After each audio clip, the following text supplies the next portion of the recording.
نحمده ونستعينه ونستغفره ونؤمن به ونتوكل عليه ونعوذ بالله من شرور أنفسنا ومن سيئات أعمالنا من يهده الله فلا مضل له ومن يضلله فلا هادي له ونشهد أن لا إله إلا الله وحده لا شريك له ونشهد أن سيدنا ومولانا محمد عبده ورسوله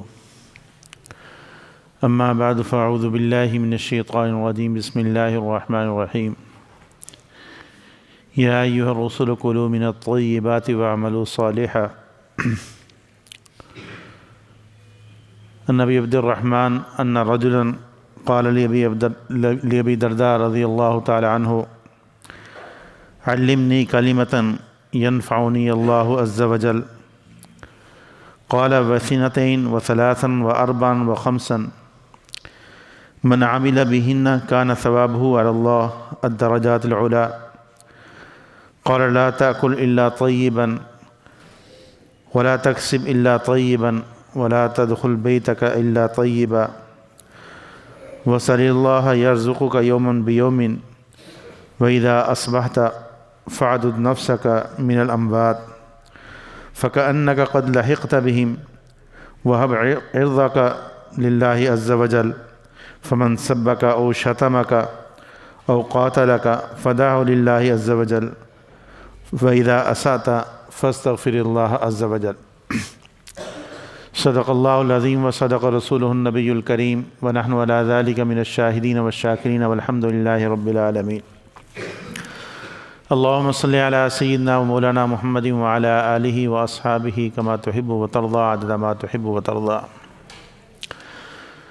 قابل احترام بھائی اور بزرگوں، حضرت ابو درداء رضی اللہ تعالی عنہ ایک جلیل القدر صحابی ہیں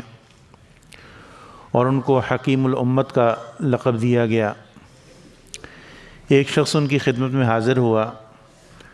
اور جا کے عرض کی کہ حضرت مجھے کوئی نصیحت کر دیں جس سے مجھے فائدہ ہو۔ فرمانے لگے کہ ایک نہیں، دو نہیں، تین نہیں، چار نہیں، میں تمہیں 5 باتیں بتاتا ہوں، اور وہ باتیں ایسی ہیں کہ جو کوئی بھی ان پر عمل کرے گا اللہ رب العزت اس کو بلند درجات عطا فرمائیں گے اور اللہ رب العزت کے ہاں بہت بڑا اجر پائے گا۔ سب سے پہلی بات جو حضرت ابو درداء رضی اللہ تعالی عنہ نے اس شخص کو فرمائی وہ یہ تھی کہ لا تأکل الا طیبا ولا تکسب الا طیبا ولا تدخل بیتک الا طیبا،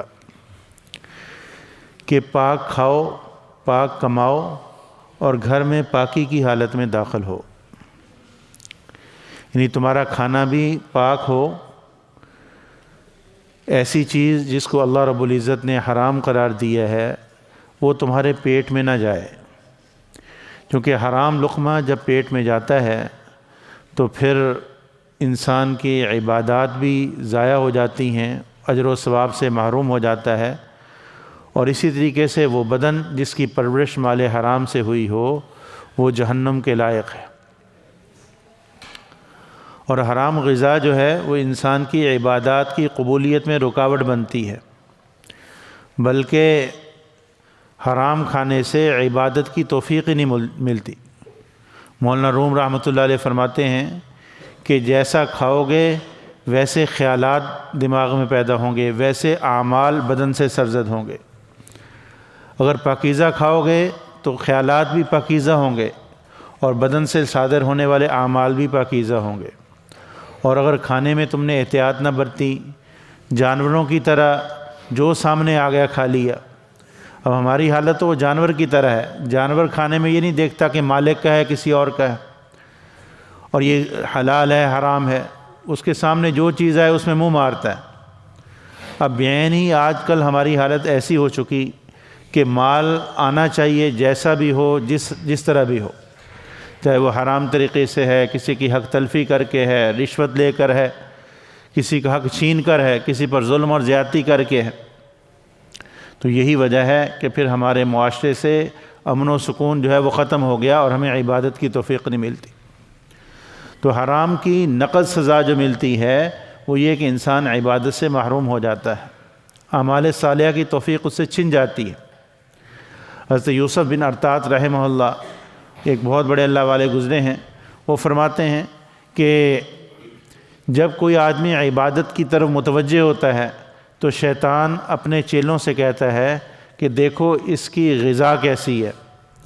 اگر تو اس کی غذا حلال ہے پھر اس پہ توجہ دو، اس کو گمراہ کرنے کی فکر کرو، اور اگر اس کی غذا حلال نہیں تو اس کو اس کے حال پہ چھوڑ دو، اس لیے کہ اس کی یہ ساری کوشش جو ہے بیکار جائے گی۔ کیونکہ اللہ رب العزت کے ہاں عبادات کی قبولیت وہ رزق حلال پر موقوف ہے، اور اسی طریقے سے دعاؤں کی قبولیت بھی وہ رزق حلال پر موقوف ہے۔ حضرت سعد رضی اللہ تعالیٰ عنہ نے حضور صلی اللہ علیہ وسلم سے عرض کی کہ مجھے کوئی عمل بتا دیجئے کہ میں مستجاب الدعوات بن جاؤں، کہ جو دعا اللہ سے مانگوں اللہ اس کو قبول کریں۔ تو حضور صلی اللہ علیہ وسلم نے فرمایا کہ تمہارے پیٹ میں اپنے پیٹ کو حرام اور مشتبہ مال سے بچاؤ، تو اللہ تعالیٰ تمہاری کوئی دعا رد نہیں فرمائیں گے۔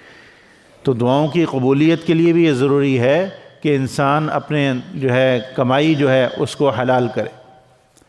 اور اگر اس نے اس کی تمیز نہ کی، حلال و حرام کی تمیز نہ کی، تو اس کا پھر نقد سزا یہ ملتی ہے کہ انسان کی زندگی سے سکون نکل جاتا ہے اور اعمال کی توفیق نہیں ملتی، اور اسی طریقے سے اولاد جو ہے وہ نافرمان ہوتی ہے۔ آج عموماً جو ہمارے معاشرے میں والدین کی نافرمانی پائی جا رہی ہے، یا والدین کو لوگ ستاتے ہیں، تکالیف پہنچاتے ہیں، ان کی جہاں اور وجوہات ہیں، ان میں سے ایک وجہ یہ بھی ہے کہ ہم اپنی اولاد کے لیے رزق حلال کا اہتمام نہیں کرتے، اور رزق حلال صرف دنیا ہی خراب نہیں کرتا بلکہ رزق حرام جو ہے صرف دنیا ہی خراب نہیں کرتا بلکہ آخرت بھی برباد کرتا ہے۔ حضرت علی بن مدینی رحمۃ اللہ علیہ بہت بڑے اللہ والے گزرے ہیں، محدث تھے، فرماتے ہیں کہ میرے والد کا جب انتقال ہوا تو میں ان کی قبر پہ روز صبح جایا کرتا تھا، تو ایک دن میں ان کی قبر پہ گیا تو قریب ہی ایک نئی قبر بنی تھی، تو وہاں سے چیخ و پکار کی آواز آ رہی تھی۔ مجھ پہ ایسا خوف طاری ہوا کہ مجھ سے وہاں بیٹھنا مشکل ہو گیا۔ تو جب دن چڑھا تو میں نے معلومات لیں کہ وہ کس کی قبر ہے، تو پتہ چلا کہ ایک آدمی کی ہے۔ میں اس محلے میں گیا، اس کے احوال معلوم کیے تو مجھے لوگوں نے بتایا بڑا نیک تھا، بڑا عبادت گزار تھا۔ میں نے کہا کہ نہیں، اس کا کوئی نہ کوئی عمل ایسا ضرور ہے جو آپ مجھے بتاؤ جس کی بنا پر جو ہے میں نے یہ واقعہ دیکھا ہے۔ تو پھر لوگوں نے بتایا کہ پہلے تو اچھا کاروباری تھا، بعد میں جب یہ بوڑھا ہو گیا اور اس کی اولاد نہیں تھی تو لوگوں نے اس کو مشورہ دیا کہ کیوں خواہ مشقت برداشت کرتے ہو کاروبار کرنے کی، تم اپنا مال لوگوں کو سود پر دے دیا کرو اور تمہیں گھر بیٹھے نفع آتا رہے گا۔ تو اس کے بعد اس نے پھر اپنا مال جو ہے وہ سود پر دینا شروع کر دیا، لوگوں کو پیسے دیتا تھا اور زائد ادھار دیتا تھا اور زائد پیسے لیتا تھا۔ تو میں نے فوراً کہا کہ واقعتاً پھر یہ جو اس کے ساتھ معاملہ ہو رہا ہے وہ اسی وجہ سے۔ تو اس بات کا اہتمام ہو کہ ہماری کمائی حلال ہو، اور کمائی حلال ہونے کا مطلب یہ ہے پاک ہو کہ اللہ اور اللہ کے رسول صلی اللہ علیہ وسلم نے جن طریقوں سے مال کمانے سے منع کیا ہے ان سے بچے، جو جائز طریقے جن کی اجازت دی ہے ان کو اختیار کریں، تو اس سے کمائی بھی حلال ہوگی اور کھانا بھی حلال ہوگا۔ اور فرمایا کہ گھر میں بھی پاکی کی حالت میں داخل ہو۔ اس کا ایک مطلب یہ ذکر کیا کہ جب گھر میں آؤ تو گناہوں سے پاک ہو کر گناہوں والی حالت میں گھر میں داخل نہ ہو، اور ایک مطلب یہ ذکر کیا اچھے اخلاق کے ساتھ داخل ہو، بد اخلاق بن کر داخل نہ ہو، کیونکہ گھر میں بد اخلاق بن کر بد اعمال بن کر گھر میں آؤ گے تو اس کے اثرات اہل و عیال پہ پڑیں گے۔ دوسری نصیحت انہوں نے یہ فرمائی کہ وصلی اللہ یرزقک یوماً بیومن، کہ اللہ سے روز بروز اپنی روزی کا سوال کر، یعنی ہر دن کی روزی اللہ سے مانگو، کہ تمہاری مشکلیں دور کرنے والا، تمہارے معاملات حل کرنے والی ذات وہ صرف اللہ کی ہے۔ تو آج ہمارے ہاں اس چیز میں بھی جو ہے وہ یہ سوچا جاتا ہے بھی اللہ سے یہ چھوٹی چیز کیوں مانگیں۔ تو اللہ کے نبی صلی اللہ علیہ وسلم نے ہمیں یہ تلقین کی کہ خواہ تمہارا جوتے کا تسمہ بھی ٹوٹ جائے وہ بھی اللہ سے مانگو، نمک کی بھی ضرورت ہے تو اللہ سے مانگو۔ یہ کسی چیز کا چھوٹا یا بڑا ہونا یہ ہمارے لحاظ سے ہے، اللہ رب العزت کے لحاظ سے ساری چیزیں چھوٹی ہیں، معمولی ہیں۔ تو اللہ سے مانگا جائے، اللہ رب العزت ہی ساری ضروریات پوری کرتے ہیں، اور حلال طریقے سے جب بندہ کھانے کا اہتمام کرے گا تو ایسے نہیں ہوگا کہ اللہ اس کو بھوکا مارے۔ ہم لوگوں کو تو فکر ہوتی ہے کہ پتہ نہیں کل کو کیا بنے گا، حالانکہ ایک بزرگ فرمانے لگے کہ جو اللہ تعالیٰ جس اللہ نے تمہیں کل کی زندگی دی ہے وہ کل کے تمہارے روزی کا بھی اس نے بندوبست کر رکھا ہے۔ اگر اللہ تعالیٰ نے زندگی دی ہے تو اس نے روزی کا بھی انتظام کر رکھا ہے۔ اللہ تعالیٰ قرآن مجید میں فرماتے ہیں وَكَأَيٍّ مِّن دَابَّةٍ لَا تَحْمِلُ رِزْقَهَا اللَّهُ يَرْزُقُهَا وَإِيَّاكُمْ، کتنے ہی جانور ایسے ہیں جو اپنا رزق اٹھائے نہیں پھرتے، صبح کو گھر سے نکلتے ہیں، شام کو پیٹ بھر کے واپس آتے ہیں۔ اللہ ان کو بھی رزق دیتا ہے، تمہیں بھی دیتا ہے۔ اور رزق کمانے کی یہ ذمہ داری بھی صرف انسان کی ہے، باقی جو جتنے بھی جانور ہیں ان کے لیے کوئی کمائی کا بھی کوئی ان پر لازم نہیں کیا گیا۔ اتنی بڑی بڑی مخلوق ہے، اللہ اس کو رزق دے رہا ہے،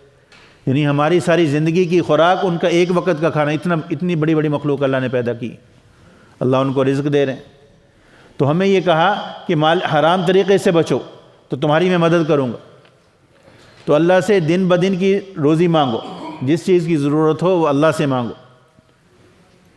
یہ نہ ہو کہ تمہیں اللہ سے مانگنے میں کوئی شرم اور حیا نہیں آنی چاہیے، کیونکہ یہ وہ در ہے جہاں جتنا مانگو گے اتنی ہی عزت بڑھتی چلی جائے گی۔ اور دنیا میں اگر انسان کسی کے آگے کوئی سوال کرتا ہے تو پھر جو ہے اس میں رسوائی ہوتی ہے، لیکن اللہ رب العزت سے جتنا مانگتا ہے اتنی عزت بڑھتی ہے۔ اور پھر اس میں مانگنے میں اپنی طرف سے عاجزی کا اظہار ہو اور اس کے بعد معاملہ اللہ کے سپرد چھوڑ دیا جائے۔ ہمارے بزرگ گزرے حضرت مولانا اشرف علی تھانوی رحمۃ اللہ علیہ، وہ فرماتے تھے کہ ہماری پریشانیوں کی بنیادی وجہ یہ ہے کہ ہم اللہ رب العزت کے ساتھ معاملہ تجویز کا اختیار کرتے ہیں، کہ ایک بات ہم نے اپنے دل میں سوچ لی کہ بس ہمیں یہی چاہیے، بس وہ اسی کے پیچھے پڑ جاتے ہیں، وہ نہیں ملتی پھر پریشان ہوتے ہیں۔ تو اپنے لیے ہم خدائی اختیار کر لیتے ہیں کہ جو ہم چاہیں وہی ہو، حالانکہ جو چیز ہم اللہ سے مانگ رہے ہیں، جس پر اصرار کر رہے ہیں، ہو سکتا ہے وہ ہمارے لیے دنیا کے لحاظ سے نفع مند نہ ہو، یا ہو سکتا ہے کہ وہ آخرت کے لحاظ سے نفع مند نہ ہو۔ بس اوقات انسان ایک چیز کو میں اپنے لیے بھلائی سمجھتا ہے، لیکن حقیقتاً وہ اس کے لیے آخرت کے لحاظ سے نقصان دہ ہوتی ہے۔ جیسے کہ ایک روایت میں آتا ہے کہ ایک اللہ کا بندہ وہ ایک سودا کرنے لگتا ہے اور اس میں اس کو بڑا نفع ملنے والا ہوتا ہے، اللہ رب العزت فرشتوں سے فرماتے ہیں اس کا نقصان کر دو۔ فرشتے عرض کرتے ہیں کہ اللہ یہ آپ کا مقرب بندہ ہے تو اس کو نقصان، تو اللہ فرماتے ہیں کہ اگر اس کو یہ نفع پہنچ گیا تو یہ میری یاد سے غافل ہو جائے گا اور اپنی دنیا میں ایسا مگن ہوگا، اپنی آخرت کا نقصان کر بیٹھے گا، تو اس لیے اس کا نقصان کر دو۔ تو ہمارے لیے جو بہتر ہے وہ اللہ رب العزت زیادہ بہتر جانتے ہیں، تو اپنے معاملات میں تفویض کا طریقہ اختیار کیا جائے کہ جو چیز جس کی ہم ضرورت سمجھتے ہیں اللہ سے گریہ وزاری سے مانگی جائے، لیکن پھر اللہ کے سپرد کر دیا جائے معاملہ، کہ اگر اس میں خیر ہوگی تو اللہ تعالیٰ دے دیں گے اور نہیں خیر تو نہیں دیں گے، کیونکہ اللہ رب العزت وہ ذات ہے کہ جب ان کی بارگاہ میں کسی چیز کی سفارش آپ نے کر دی، درخواست پیش کر دی تو وہ بھولتے نہیں ہیں، اور شفیق بھی ماں سے زیادہ ہیں، اگر ہمارے لیے بہتر ہوگا تو ہمیں عطا کریں گے۔ ہم مکلف ہیں مانگنے کے کہ اللہ اگر اس میں ہمارے لیے بہتری ہے تو ہمیں یہ عطا فرما دے، تو اس طرح جو ہے پھر ہماری پریشانی جو ہے وہ دور ہو جائے گی۔ اب ہماری پریشانی کی بنیادی وجہ یہ ہوتی ہے کہ ہم جو سمجھتے ہیں کہ اسی میں ہمارا فائدہ ہے اور یہی ہمیں ملنی چاہیے، تو اللہ سے مانگا جائے اور اللہ کے پھر معاملہ سپرد کر دیا جائے، پھر اس سے انسان جو ہے وہ مطمئن زندگی گزارتا ہے۔ اور تیسری بات حضرت ابو درداء رضی اللہ تعالیٰ نے یہ فرمائی کہ جب تم صبح کرو تو اس دن اپنے آپ کو مردوں میں شمار کرو، یہ سمجھو کہ یہ میری زندگی کا آخری دن ہے، کیونکہ انسان کو موت کسی وقت بھی آ سکتی ہے اور انہی ایام میں آنی ہے۔ اب یہ تو نہیں کہ کسی کے پاس بھی گارنٹی نہیں، تو جب انسان ہر دن کو اپنی زندگی کا آخری دن سمجھے گا تو پھر وہ اللہ کی نافرمانی سے بچے گا، کسی پر ظلم اور زیادتی سے بچے گا، اور جب ظلم اور زیادتی سے بچے گا، محتاج زندگی گزارے گا تو اللہ کی مدد اس کے ساتھ ہوگی۔ تو اس لیے فرمایا کہ زندگی کے ہر دن کو اپنی زندگی کا آخری دن سمجھو۔ اور ہماری حالت یہ ہوتی ہے کہ ہم تو جنازوں میں بھی شریک ہوتے ہیں، تعزیت کی مجلسوں میں بھی شریک ہوتے ہیں، لیکن اپنی موت کو بھولے ہوئے ہوتے ہیں۔ کبھی ہمارے دل میں یہ خیال نہیں آتا کہ ہماری بھی موت آنی ہے،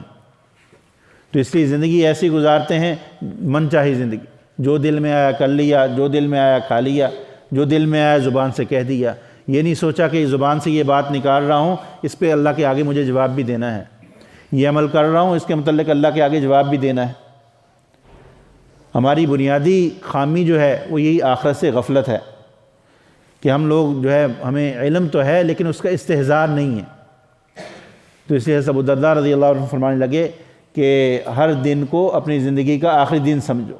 تو اس سے جو ہے تمہاری زندگی جو ہے وہ بڑی محتاط ہو جائے گی۔ اور پھر آخری اور ایک یہ نصیحت یہ کی کہ اپنی عزت کو اللہ کے پاس ہبہ کر دو، اللہ کو ہدیہ دے دو۔ جو تمہیں کوئی برا بھلا کہے، گالی گلوچ دے، تم سے لڑنا چاہے، تو تم اسے کہہ دو کہ میں نے اپنی عزت اللہ کو دے دی، اللہ کے لیے اس کو معاف کر دو۔ اس کے برا بھلا کہنے سے تم برا نہیں ہو جاؤ گے۔ اگر وہ تم پر ظلم اور زیادتی کر رہا ہے تو اس کا معاملہ اللہ کے سپرد کر دو، اللہ رب العزت ہی سے اس کے لیے معافی چاہو، تو اس کا فائدہ یہ ہوگا کہ تم لڑائی جھگڑوں سے بچ جاؤ گے۔ اور آخری بات یہ فرمائی کہ جب تم سے کوئی گناہ ہو جائے تو پھر اللہ سے معافی مانگنے میں دیر نہ کرنا، کیونکہ ایک تو زندگی کا پتہ کوئی نہیں، اور دوسرا یہ کہ اللہ رب العزت معافی کو پسند کرتے ہیں۔ جب بندہ اللہ سے معافی مانگتا ہے، اللہ کے آگے اللہ رب العزت اس کے سارے گناہ معاف کر دیتے۔ تو روز کی روز اللہ سے معافی مانگتے رہو گے تو پھر جس دن تمہیں موت آئے گی تو پچھلا معاملہ تمہارا صاف ہوگا، اور آئندہ کے لیے تمہیں جو ہے اللہ تعالیٰ جو ایک آدھ دن کا کوئی معاملہ ہوگا تو بھی اللہ تعالیٰ اس سے بھی درگزر فرمائے۔